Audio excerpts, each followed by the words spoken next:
नमस्ते बच्चों, आज की कक्षा में आपका स्वागत है। आशा करता हूँ आप स्वस्थ और सुरक्षित होंगे। आज की कक्षा में हम पाठ 13 प्रिय पौधा उसका भाषाभ्यास करेंगे। ठीक है, तो आप अपनी पुस्तक भाषाभ्यास पुस्तक निकाल लीजिए। ठीक है, तो बच्चों इस लेसन में जो फर्स्ट बिट है आप देखिए, ये हम पहले भी कर चुके हैं। रा के रूप है ना, रा के विभिन्न रूपों के 3-3 शब्द लिखना है।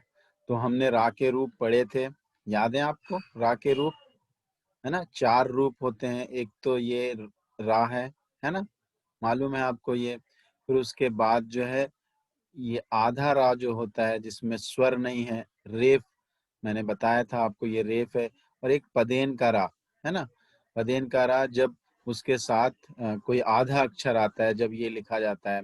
और एक जो है ऐसा रा जहां पर खड़ी पाई नहीं होती। खड़ी पाई का मतलब ये वाली लाइन जो है, जैसे ता लिखे ना हमने, ता लिखे, तो ता के लिए ये जो ये स्टैंडिंग लाइन है इसी को खड़ी पाई कहते हैं। जिसमें खड़ी पाई नहीं होती उसमें ये पदेन का जो रा है वो इस तरह, जैसे इसमें खड़ी पाई नहीं है तो देखिए खड़ी पाई होती है इसको कहते हैं, इसमें नहीं है। तो यहाँ पर जब हम एक ही लगाएंगे तो अ, ठीक नहीं है। इसका जो हलन चिन्ह है, हल चिन्ह है, वो भी लगाएंगे। तो इस तरह का रा एक है पदेन, ये भी पदेन का रा है। ठीक है, ये जो बिना खड़ी पाई के जो अक्षर हैं उनमें लगता है। ठीक है, तो 4 तरह के रा हमने ऑलरेडी पढ़ लिए हैं, है ना। ये रा है ना, ये जो पूरा रा होता है, रा अक्षर। और ये रेफ जो आधा रा है, जो बिना स्वर का रा है। और एक पदेन का रा, और ये एक हल चिन्ह, और ये पदेन का रा, दोनों मिलके इस तरह का रूप बनता है, जो जैसे ट्रक, ड्रम, ट्रंक आदि शब्दों के अक्षरों में लगता है। टा, डा, है ना, इनमें ये उपयोग होता है क्योंकि इसमें रेफ नहीं होती। ठीक है, तो ये 4 रा हैं। यहाँ पर 3 चिन्ह बने हुए हैं, 3 रा के रूप बने हुए हैं। एक तो ये है रेफ, ये जो ये जो मैंने यहाँ बताया, और ये है पदेन का रा। ठीक है, और यहाँ पर ये रा नहीं बना हुआ है, यहाँ री बना हुआ है। इस तरह का ये री, री मालूम है ना आपको, ये री अक्षर होता है, इसकी मात्रा होती है ना, इसकी मात्रा ये वाली मात्रा है ना। री, ऋषि, कृषि, है ना, जो तेलुगु में रू कहा जाता है, हिंदी में इसका उच्चारण री किया जाता है। र है एक्चुअली, लेकिन हिंदी में से री उच्चारण करते हैं, जो कि तेलुगु में रू उच्चारण किया जाता है। ठीक है, कृषि, कृष्ण, इस तरह से। तो यहाँ हिंदी में कृष्ण, है ना, कृषि, इस तरह से। तो ये 3 रा जो यहाँ पर बताए, 3 रा नहीं, 2, एक रेफ और एक पदेन का रा, और ये जो री है, इसके 3-3 शब्द ढूंढना है। कहाँ से?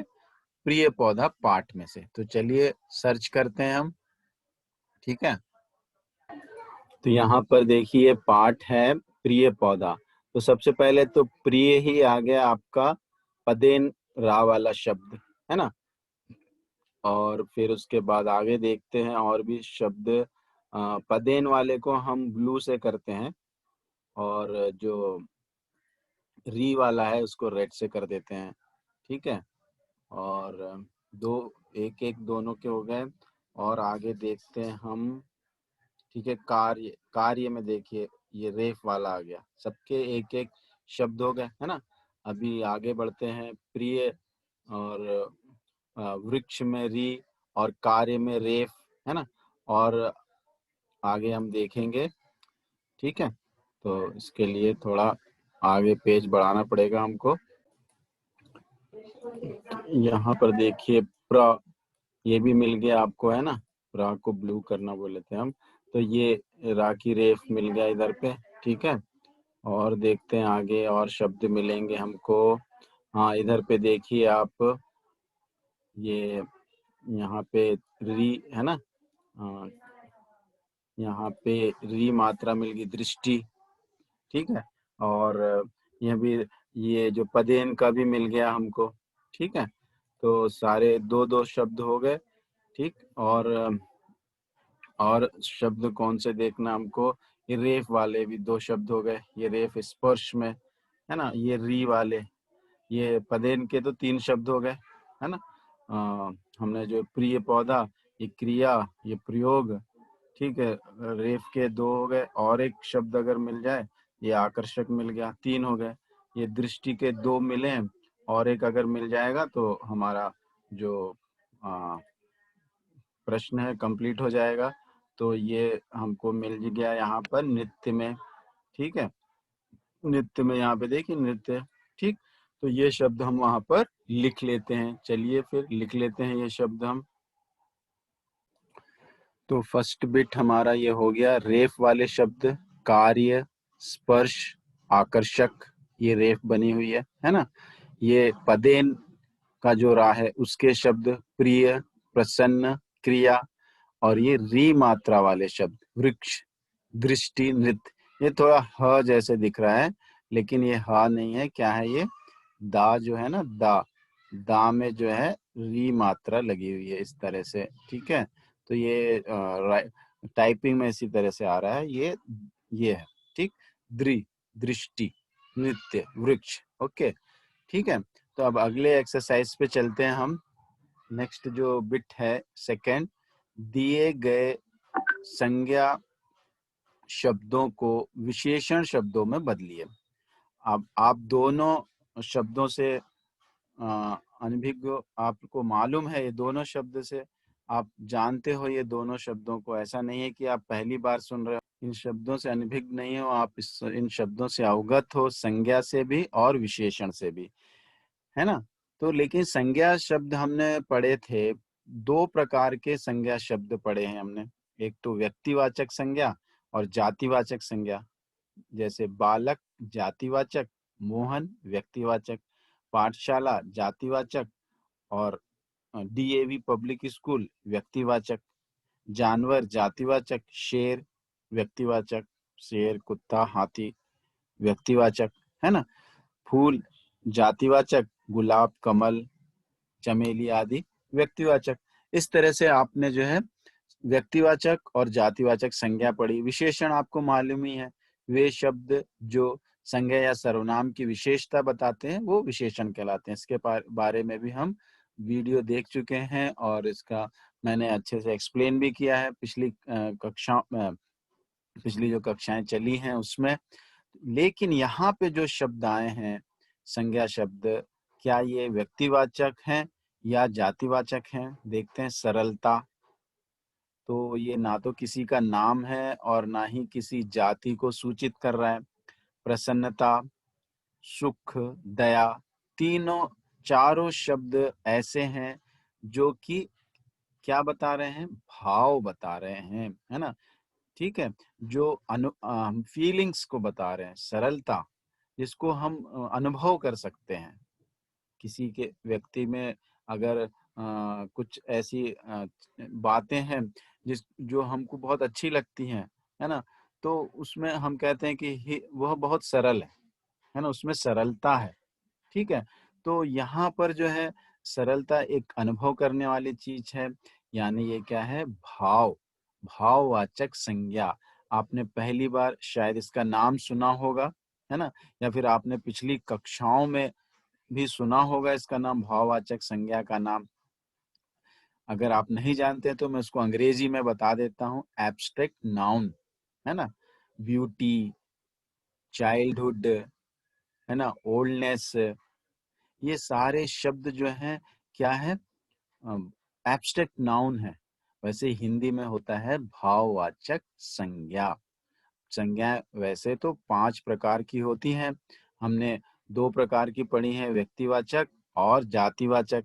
हिंदी में मुख्य रूप से जो है 3 प्रकार की ही बताई गई हैं, ठीक है, लेकिन उनको 5 प्रकारों में बांटा गया है। मैं उनको लिख के आपको बताता हूँ, बहुत ही संक्षेप में, शॉर्ट में, ब्रीफ में हम समझ लेते हैं यहाँ पर संज्ञा के बारे में, ठीक है। क्योंकि आपके पोर्शन में केवल व्यक्तिवाचक और जातिवाचक संज्ञा है, ठीक, और इसके बारे में आपको डिटेल में भी नहीं है, तो पहले मैं समझा भी चुका हूँ। अभी भाववाचक आई है, केवल आपको वहां पर भाववाचक से विशेषण बनाना है। तो उसके लिए मैं आपको ये थोड़ा सा डिटेल में ले जा रहा हूँ, समझने की कोशिश कीजिए। तो संज्ञा के जो प्रकार हैं, अंग्रेजी में आप देखते हो कि 5 प्रकार हैं, है ना? Proper noun, common noun, material noun, है ना? कलेक्टिव नाउन और एब्स्ट्रैक्ट नाउन 5 हैं। लेकिन हिंदी में मुख्य रूप से 3 ही प्रकार माने जाते हैं: व्यक्तिवाचक, जातिवाचक और भाववाचक संज्ञा। जातिवाचक में और 2 अगर हम अलग करते हैं तो वो बनते हैं पदार्थवाचक और समूहवाचक, यानी मटेरियल नाउन और कलेक्टिव नाउन, जैसे कि आप अंग्रेजी में पढ़ते हो। तो हिंदी में जातिवाचक में ही रखा गया है, इनको अलग से नहीं बताया जाता है। किसी किसी पुस्तक में होते भी हैं, तो इसलिए हमें याद रखना चाहिए। ठीक है। तो व्यक्तिवाचक आपको मालूम है, कोई व्यक्ति का नाम मतलब किसी का अपना विशेष नाम जो है, किसी पाठशाला का हो सकता है, शहर का हो सकता है, किसी मनुष्य का हो सकता है। विशेष नाम जो होता है वो व्यक्तिवाचक होते हैं। भारत व्यक्तिवाचक संज्ञा है। जातिवाचक उसके लिए देश, है ना? और पदार्थवाचक सोना, चांदी, पानी, दूध, तेल, ये सारे पदार्थ हैं, पदार्थवाचक हो गए। समूह यानी एक शब्द बोल रहे हैं, उसमें एक समूह दिख रहा है, जैसे कक्षा, क्लास, है ना? सेना, ठीक है? गुच्छा, तो इसमें समूह का बोध होता है, समूह का पता चलता है, तो समूहवाचक हो गए वो। ठीक है। भाववाचक क्या है? भाववाचक यानी होता है जहाँ नाम है, भावों को नाम दिए गए हैं, जिसको हम देख नहीं सकते, उसको हम छू नहीं सकते, स्पर्श नहीं कर सकते, है ना? केवल अनुभव कर सकते हैं। तो उन नामों को, जिनको हम अनुभव कर सकते हैं, भावों के नामों को हम क्या कहते हैं? भाववाचक संज्ञा। यहाँ पे कुछ उदाहरण दिया हूं मैंने: मोहन, भारत, डीएवी, ये क्या हो गए? आपके व्यक्तिवाचक संज्ञा। इन्हीं के लिए मैंने जातिवाचक संज्ञा भी दे दी है, जिससे कि आपको समझ में आए। लड़का, देश, पाठशाला, है ना? ये इनकी जातिवाचक संज्ञाएं हो गई।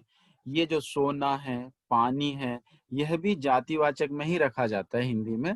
लेकिन अगर इसको और कई पुस्तकों में आपको देखने को मिलेगा कि ये पदार्थवाचक है, मटेरियल नाउन है।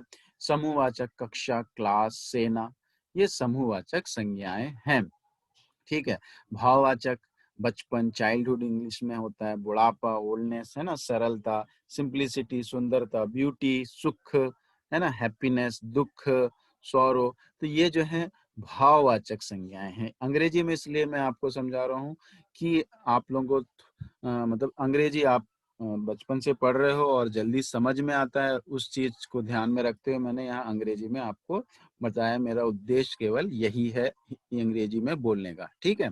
तो आपको यहाँ पर थोड़ा समझ में आया होगा कि भाववाचक संज्ञाएं क्या हैं, जातिवाचक संज्ञाएं क्या हैं, व्यक्तिवाचक संज्ञाएं क्या हैं। आपको थोड़ा क्लियर हुआ होगा। आगे की कक्षाओं में भी संज्ञाएं आएंगी, हम उसको पढ़ते रहेंगे। ये केवल नियम याद करने से हमको याद नहीं होते हैं। ये जो है हम अभ्यास करते रहना है और कोशिश करते रहना है, कौन सी संज्ञा है, कैसी संज्ञा, तभी आता है। तो नियम सीखना है, लेकिन अभ्यास बहुत जरूरी है। जब अभ्यास करेंगे आप, तो आपको इनको पहचानने की भी जरूरत नहीं है। हाँ, अगर आपसे कोई पूछेगा तो आप बता पाओगे। ठीक है। तो अब ये वाली एक्सरसाइज हम कर लेते हैं आगे की।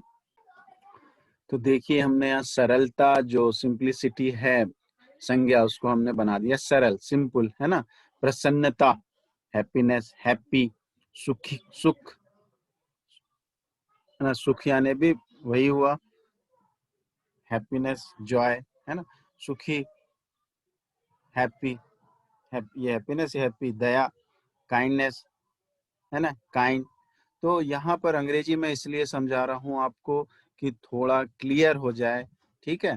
तो इसको ये मत समझिए कि इंग्लिश में ही समझाना है सर। आप समझने के लिए मैं ये बता रहा हूँ: सरलता, सरल, प्रसन्नता, प्रसन्न, सुख, सुखी, दया, दयालु। वह बहुत सरल है, यानी विशेषता हो गई किसी की। वह बहुत प्रसन्न है, ये प्रसन्न होना किसी की विशेषता हो सकती है। वह सुखी है, बहुत धन दौलत है, वह सुखी है, तो वह सर्वनाम है, उसके लिए सुखी। वह दयालु है। तो मैंने देखो एक ही वाक्य में ये इन सारों को कैसे विशेषण बन सकते हैं मैंने आपको बताया। ठीक है, तो ये सरल, प्रसन्न, सुखी, दयालु क्या है? विशेषण है। और ये सरलता, प्रसन्नता, सुख, दया क्या है? ये संज्ञाएं हैं। कौन सी संज्ञा? भाववाचक संज्ञा। ठीक है, आप आशा करता हूँ ये समझ में आया होगा। नेक्स्ट बिट पे चलते हैं। नीचे थर्ड बिट है, नीचे दिए गए शब्दों में कुछ शब्द उपसर्गों के योग से बने हैं और कुछ प्रत्ययों के योग से बने हैं। इन्हें छांटकर सही वर्गों में लिखिए। उपसर्ग आपको मालूम है, मैं बता चुका हूँ उपसर्ग आपको डिटेल में, है ना। प्रत्यय मैंने यह भी आपको बताया, पार्ट 8 में एक वीडियो भेजा था जिसमें उपसर्ग और प्रत्यय के बारे में डिटेल से था। अगर नहीं है आप पूछिए मुझसे, मैं आपको दे दूंगा वह वीडियो। उपसर्ग यानी क्या होता है? शब्द के शुरू में, आरंभ में आने वाले शब्दांश। और प्रत्यय क्या होता है? शब्द के बाद में आने वाले शब्दांश। मैंने बताया था शब्द नहीं होते, ये क्या होते हैं? शब्द के अंश होते हैं, शब्दांश। ठीक, इनके इटसेल्फ कोई मीनिंग होती है, लेकिन अगर उसको इंडिविजुअली उनको अकेले अगर उपयोग किया जाए तो उनका अर्थ नहीं निकलता है। ठीक है, उनको किसी शब्द के साथ जब हम जोड़ देते हैं और एक नया शब्द बनता है तो ये भी अर्थ देते हैं। जैसे अ है, अ बोलने से अक्षर ही बोलोगे आप, कोई इसका अर्थ नहीं निकाल सकते आप। लेकिन जब वो न्याय के साथ जुड़ जाता है, क्या बन जाता है? अन्याय, नया शब्द। अब यहाँ पे अर्थ आ गया। न्याय यानी किसी के साथ जस्टिस करना, अन्याय यानी नो जस्टिस, है ना। नहीं हो गया इधर अ का अर्थ। तो इस तरीके से हम जो है उपसर्ग और प्रत्यय को किसी शब्द के पहले उपसर्ग, किसी शब्द के बाद प्रत्यय जोड़कर उनके अर्थ पूर्ण शब्द बना लेते हैं, है ना। पहले आता है तो उपसर्ग ऊ, देखिए आप पहचान भी सकते हैं। ऊ जो है प से पहले आता है, तो ऊ जो है आप ये ऐसे याद रख सकते हैं कि शब्द के पहले जो आया वो उपसर्ग है, क्योंकि ऊ है और ऊ पहले आता है।